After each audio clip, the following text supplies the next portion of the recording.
안녕하세요.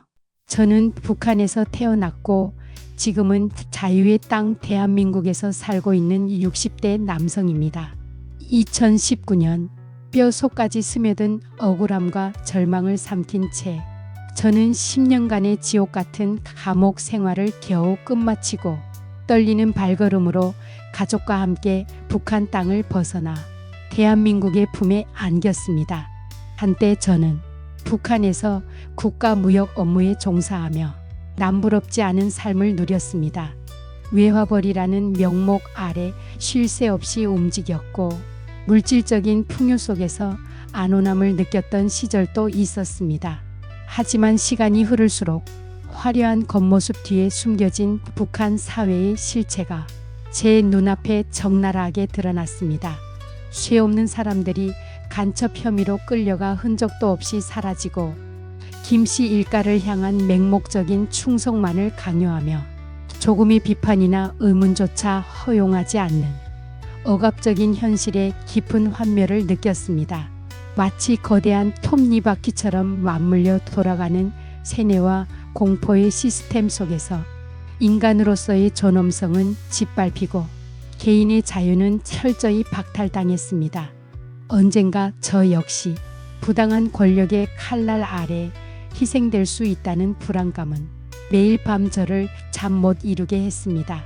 이러한 암울한 현실 속에서 저는 모든 것을 버리고 어쩌면 마지막이 될지도 모르는 위험천만한 여정을 감행하여 진정한 자유를 찾아 나서기로 굳게 결심했습니다.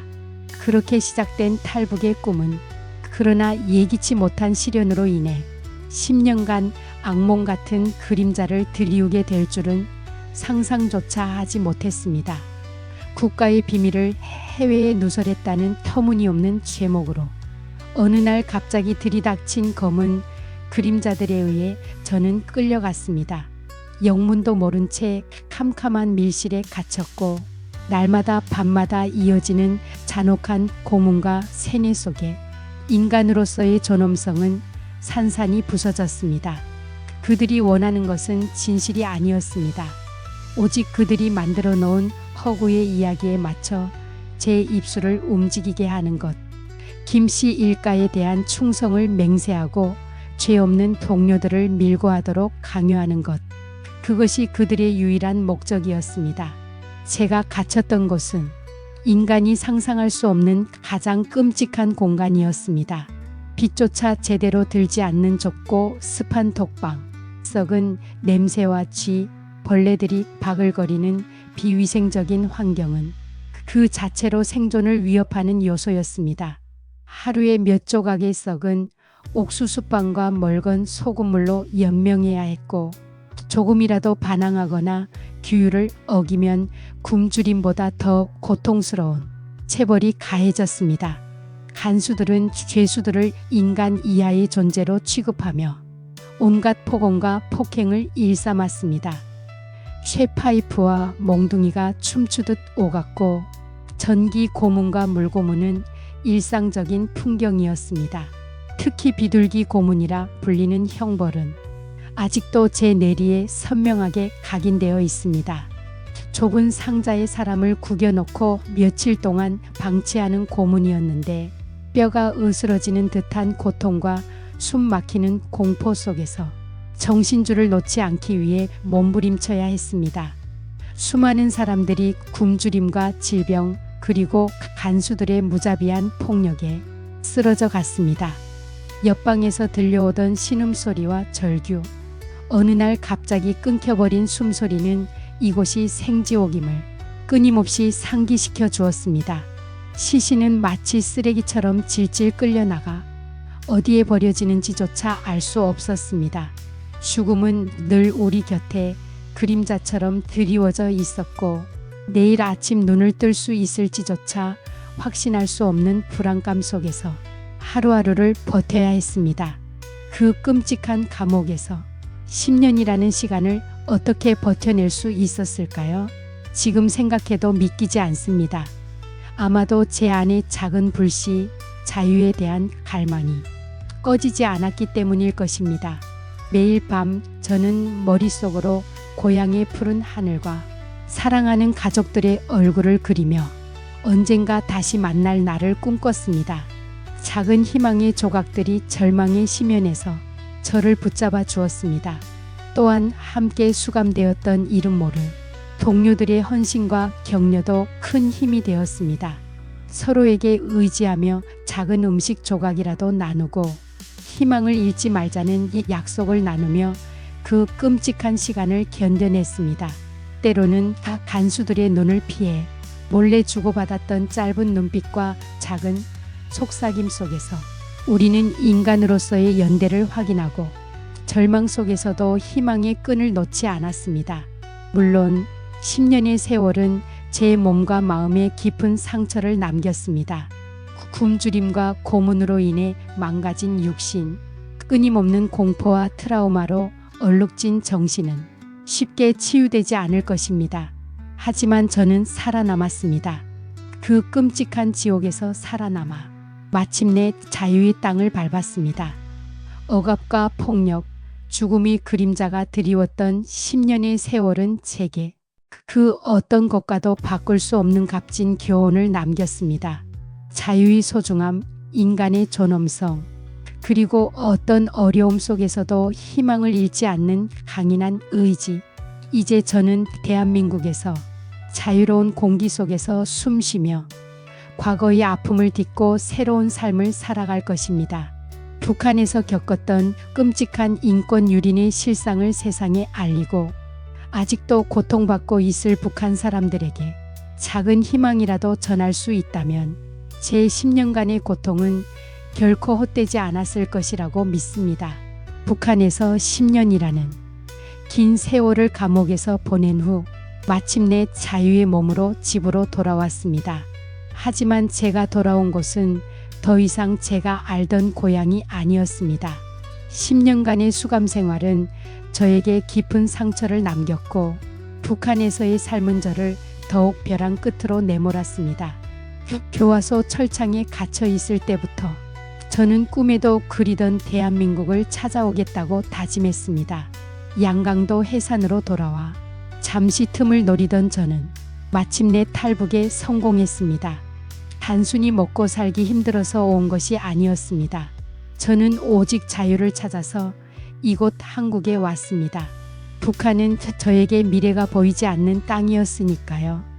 50대 중반까지 북한에서 살면서 저는 수많은 비극을 목격했습니다.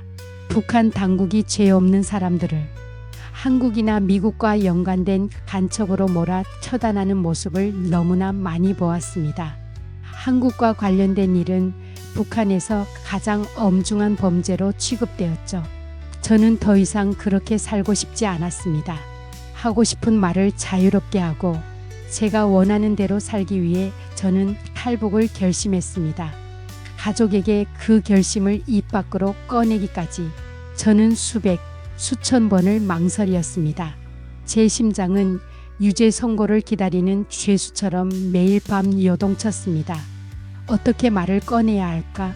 10년간의 지옥살이가 남긴 트라우마로 자신조차 온전치 못한데 7이나 되는 가족의 목숨을 건 도박을 제한할 자격이 내게 있는가?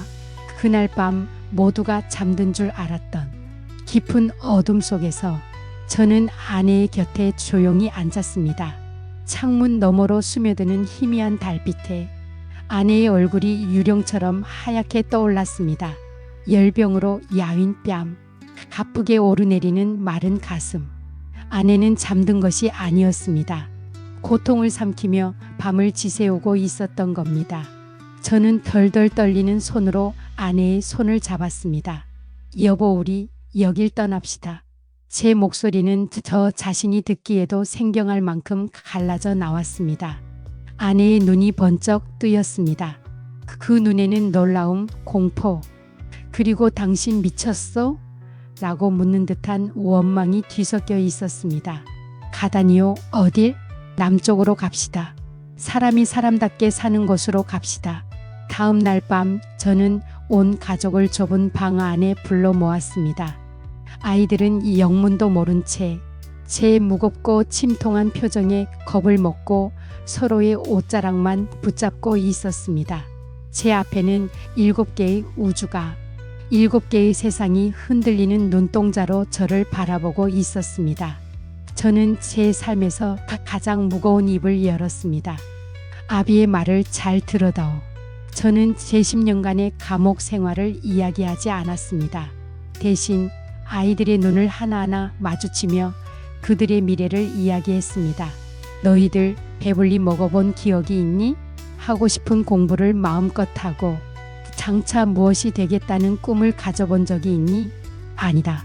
너희들은 태어날 때부터 감시당했고 배급표 한 장에 고개를 숙여야 했으며 하고 싶은 말이 있어도 벽에 귀가 있을까 두려워 귓속말을 해야 했다. 아비가 본 세상은 너희들이 이곳에서 계속 살아간다면 너희들의 삶 역시 아비와 다르지 않을 것이다. 평생을 굶주림과 공포에 떨며 생각도 감정도 없는 기계처럼 살아가게 될 게야. 아이들의 눈동자가 세차게 흔들리기 시작했습니다. 공포와 혼란 그리고 아주 희미한 호기심이 뒤엉켜 있었습니다. 큰아들의 눈에는 어렴풋한 저항감이, 딸아이의 눈에는 금방이라도 터져 나올 듯한 눈물이 고였습니다. 그때 아내가 나섰습니다. 여보, 제발 당신 몸도 성치 않아요. 이 앉는 몸을 한 저를 데리고 저 어린 것들을 데리고 압록강을 넘다가 발각이라도 되면 우리 모두 총살감이에요. 아니, 총살은 차라리 나은 최후일지도 모르지요.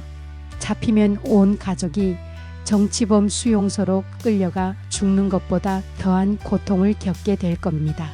저는 괜찮지만 아이들은 아이들만큼은. 아내의 말은 비수처럼 날카로웠지만 틀린 말이 하나도 없었기에 더욱 가슴을 후벼 팠습니다. 그녀의 눈동자는 불가능이라는 단어로 가득 차 있었습니다. 저는 아내의 손을 다시 꽉 잡았습니다. 여보, 바로 당신 때문에 가야만 하오. 당신이 아프기 때문에, 이곳에서는 당신을 고칠 약 한 첩 구할 수 없기 때문에 가야 하는 거예요. 저 아이들에게 썩은 감자죽 말고 입 앞인 쌀밥에 고깃국을 먹일 수 있는 곳으로 가야 하는 거예요. 여기서 이대로 사는 것은 살아있는 송장과 무엇이 다르오?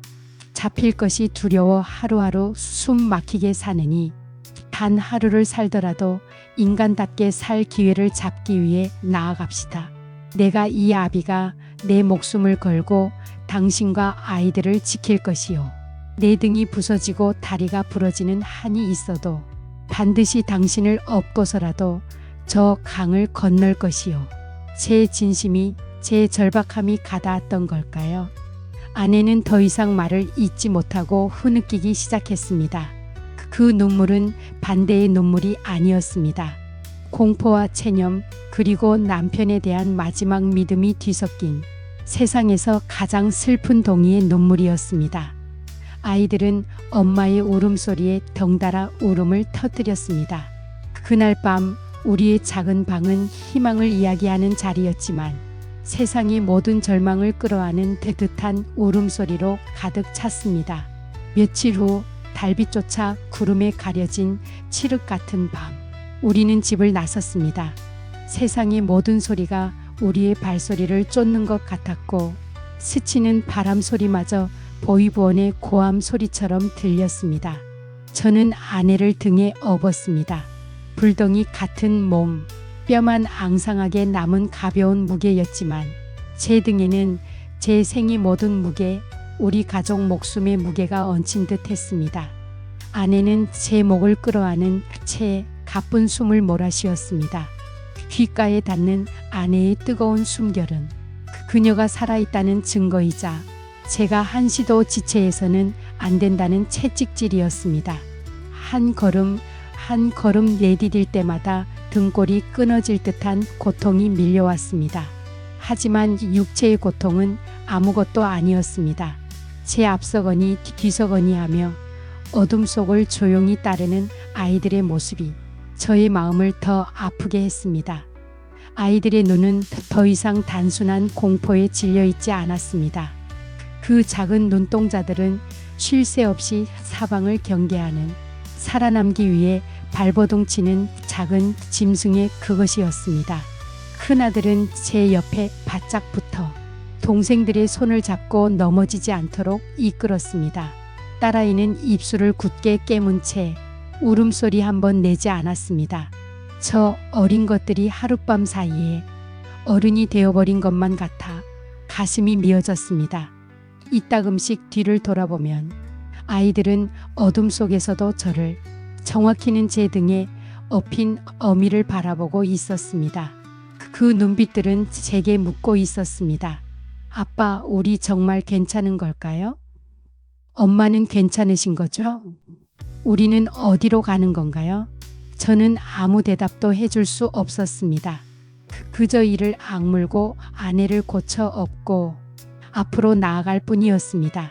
발이 돌부리에 걸려 휘청거릴 때면 등에 업힌 아내가 놀라 신음소리를 냈고 그 소리에 아이들의 심장이 철렁 내려앉는 것이 어둠 속에서도 느껴졌습니다. 그 순간순간이 영혼처럼 길었습니다. 마침내 저 멀리 강물이 흐르는 소리가 희미하게 들려왔습니다. 희망의 소리이자 죽음의 관문이기도 한 소리. 강둑에 다 달아 덤불 속에 몸을 숨겼을 때 우리는 비로소 숨을 골랐습니다. 아내를 조심스럽게 내려놓자 아내는 땀과 눈물로 젖은 제 얼굴을 마른 손으로 닦아주었습니다.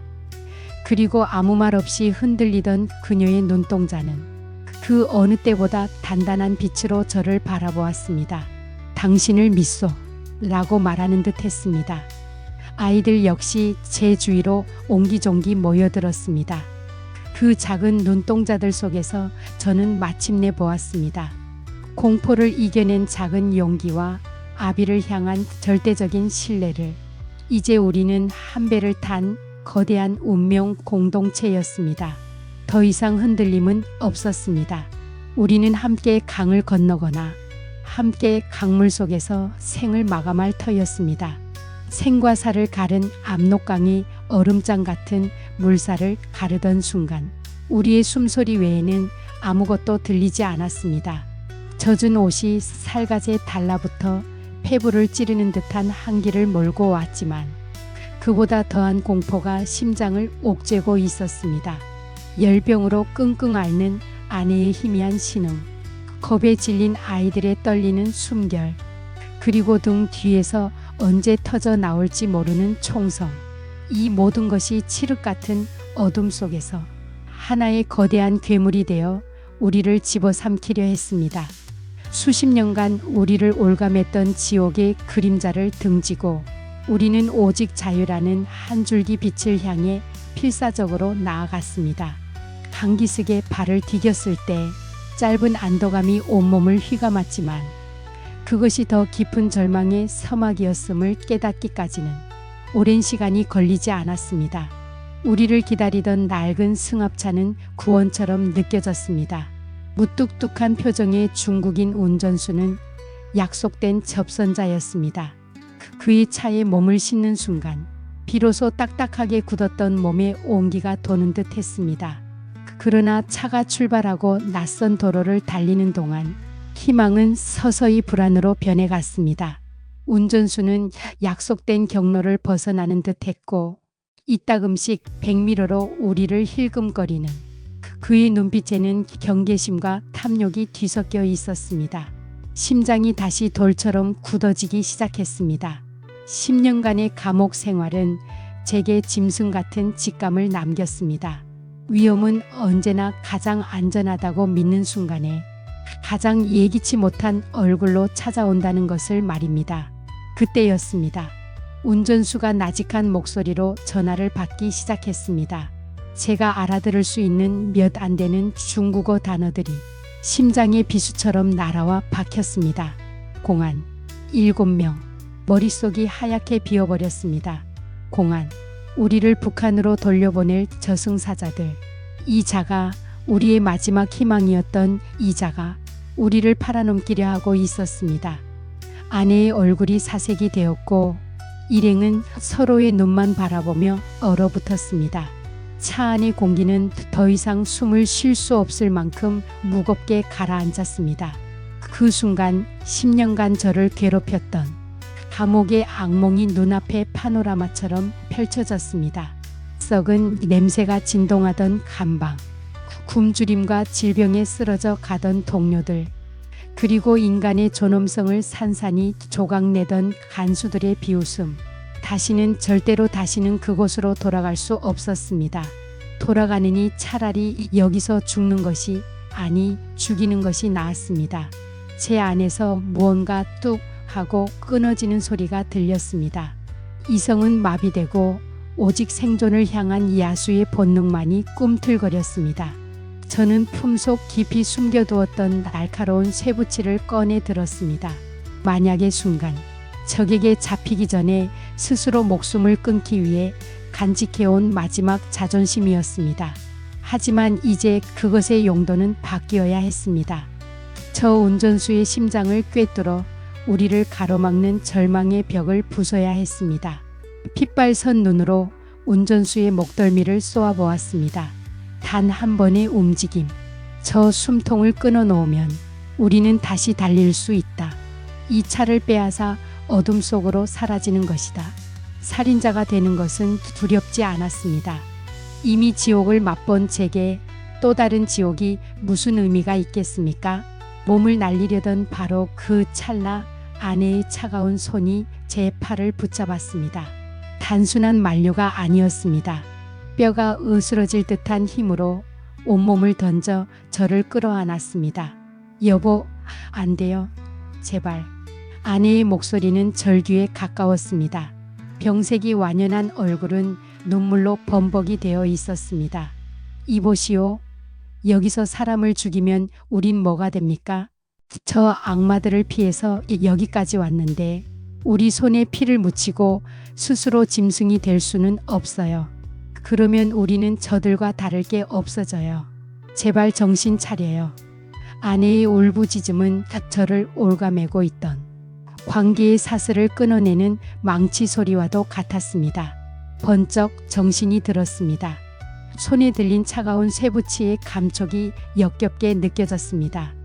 아내의 눈물 어린 눈동자 속에서 살인귀가 될 뻔한 제 자신의 흉측한 모습을 보았습니다. 힘이 쭉 빠지며 손에서 쇠붙이를 떨어뜨렸습니다. 하지만 위기는 끝나지 않았습니다. 운전수는 백미러로 이 모든 상황을 지켜보고 있었고 그의 얼굴에는 경멸과 공포가 뒤섞여 있었습니다. 그때 저는 마지막 카드를 꺼내 들었습니다.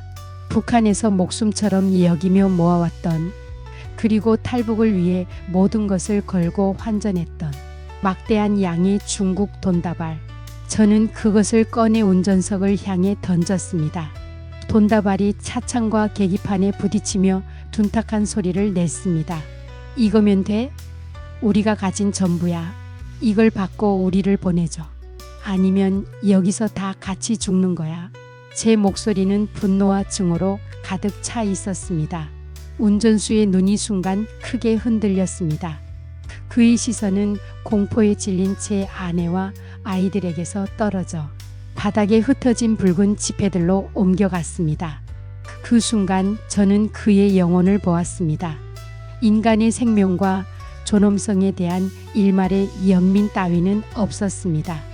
그의 눈에는 오직 저 돈다발이 만들어줄 미래, 그가 평생 만져보지 못할 부에 대한 탐욕만이 이글거리고 있었습니다. 한편으로는 그가 이해되기도 했습니다. 이 척박하고 가난한 국경지대에서 그의 삶 역시 얼마나 고단했을까? 그의 가족들도 굶주리고 있을지 모른다. 이 돈이라면 그의 자식들은 더 나은 삶을 살 수 있을지도 모른다. 인간이란 극한의 가난 앞에서는 얼마든지 비열해질 수 있는 존재라는 것을 저는 이미 북한에서 뼈저리게 깨달았기 때문입니다. 하지만 그를 이해하는 것과 증오하는 것은 별개의 문제였습니다. 인간의 목숨값을 저울질하는 그의 비루함에, 그리고 그런 괴물을 만들어낸 이 세상에 참을 수 없는 증오가 치밀어 올랐습니다. 그는 우리의 절박한 눈빛과 아이들의 공포를 보고도 결국 돈을 선택했습니다. 우리의 생명은 그의 저울 위에서 종이 조각보다 가벼웠던 것입니다. 잠시 동안의 침묵 끝에 운전수는 천천히 전화기를 내려놓았습니다. 그리고 아무 말 없이 돈다발을 주워 담기 시작했습니다. 그의 손놀림은 경건하기까지 했습니다. 그렇게 우리의 자유는 돈으로 거래되었습니다. 차는 다시 어둠을 뚫고 달리기 시작했지만 차 안의 공기는 이전과 완전히 달라져 있었습니다. 우리를 끌어줄 믿음직한 밧줄같이 믿었던 승합차는 이제 언제 끊어질지 알 수 없는 썩은 동아줄처럼 느껴졌습니다. 우리는 살아남았지만 인간의 존엄성이 돈 몇 푼에 팔려나가는 참혹한 현실을 목도하며 영혼에 지울 수 없는 상처를 입었습니다. 아내의 만류로 칼을 버리고 가진 돈을 모두 운전사에게 줬습니다. 돈의 마음이 움직인 운전사는 저희를 돕기로 했고 덕분에 위험한 상황을 벗어날 수 있었습니다. 중국에서 2달을 숨죽이며 기다린 끝에 드디어 한국행 비행기에 몸을 실었습니다. 창밖으로 보이는 한국 땅을 내려다보며 저는 그동안의 고생과 서름이 주마등처럼 스쳐 지나가는 듯 했습니다. 자유를 찾아 낯선 땅에 도착하기까지 저의 여정은 눈물과 희망 그리고 간절함으로 가득 찬 드라마였습니다. 천국 같은 한국, 꿈 같은 현실. 저는 마침내 대한민국 땅에 발을 디뎠습니다. 그 순간의 감격은 말로 다 표현할 수 없었습니다. 10년간의 교도소 생활, 북한에서의 숨 막히는 감시, 그리고 죽음의 문턱을 넘나들었던 탈북 여정까지 이 모든 생지옥 같은 시간들을 견디고 살아남아 이곳에 서 있다는 것이 믿기지 않는 꿈 같았습니다. 눈앞에 펼쳐진 한국의 모습은 저에게 진정한 천국이나 다름없었습니다. 배고픔 없는 세상, 넘치는 자유. 북한에서는 상상조차 할 수 없었던 풍요로움과 자유는 저에게 매일이 기적이었습니다. 저는 먹고 살기 힘들어서 온 것이 아니라 오직 자유를 찾아서 한국에 왔다고 밝혔습니다. 북한은 미래가 보이지 않는 땅이었지만 이곳 한국은 달랐습니다. 가장 먼저 저를 놀라게 한 것은 식량의 풍요로움이었습니다. 북한에서 겪었던 지독한 배고픔은 이제는 아득한 기억처럼 느껴졌습니다. 쌀밥은 물론이고 다양한 음식들이 넘쳐나는 것을 보며 저는 이 모든 것이 꿈이 아닐까 몇 번이고 제보를 꼬집어 보았습니다. 음식점에서 음식을 마음껏 시킬 수 있다는 사실, 그리고 남은 음식을 포장해 갈 수 있다는 사실조차 저에게는 충격적인 기쁨이었습니다. 그리고 이동의 자유는 제 삶의 가장 큰 변화였습니다. 북한에서는 보위부와 보안서의 감시 아래 이동 하나조차 허가를 받아야 하는 감옥과 다름없는 생활을 했습니다. 하지만 한국에서는 달랐습니다. 저는 원하는 곳 어디든 자유롭게 갈 수 있었고 기차와 버스, 지하철을 타고 대한민국 곳곳을 누비는 것이 얼마나 큰 행복인지 매일 깨달았습니다. 한국에서의 삶은 저에게 진짜 사람이 되는 경험을 선사했습니다. 북한에서는 김정일의 종으로 살아야 했고 늘 감시와 통제 속에서 저 자신을 잃어버린 채 살았습니다. 하지만 이곳에서는 저희 생각과 의견을 자유롭게 표현할 수 있었고 누구의 눈치도 보지 않고 제가 하고 싶은 대로 살 수 있었습니다. 저는 한국에서 자유민주주의라는 시스템을 처음으로 몸소 체험했습니다. 투표를 통해 저희 의견을 표출하고 정부에 대한 비판도 자유롭게 할 수 있다는 사실은 북한에서는 상상조차 할 수 없는 특권이었습니다. 제가 원하는 직업을 선택하고 열심히 일한 만큼 보상을 받을 수 있다는 사실 또한 저에게는 새로운 세상이었습니다. 물론 한국에서의 삶이 항상 쉽지만은 않았습니다. 새로운 환경에 적응하고 언어와 문화를 익히는 과정은 쉽지 않았습니다. 하지만 저는 매 순간 감사했습니다. 제가 겪은 모든 어려움은 북한에서의 지옥 같은 삶에 비하면 아무것도 아니었기 때문입니다. 다시 태어난 삶, 그리고 희망. 저는 교화소 안에서 철창에 갇혀 있을 때부터 꿈에도 그리던 대한민국을 찾아왔습니다. 그 꿈이 현실이 되었고 저는 이곳에서 새로운 삶을 살고 있습니다. 북한에서의 끔찍한 기억들은 여전히 저희 마음속에 남아있지만 저는 이제 과거에 갇혀 살지 않습니다. 한국은 저에게 희망이라는 선물을 주었습니다. 사랑하는 가족들과 함께 자유로운 대한민국에서 살 수 있다는 사실은 저에게 매일 새로운 힘을 줍니다. 저는 앞으로도 이 소중한 자유를 지키기 위해 노력하며 북한 주민들도 언젠가 저처럼 자유로운 세상에서 살 수 있기를 간절히 바랍니다. 제 삶은 이제야 비로소 시작된 것입니다. 저와 제 가족을 따뜻하게 받아주고 진정한 자유를 누릴 수 있게 해주신 대한민국에 진심으로 감사드립니다.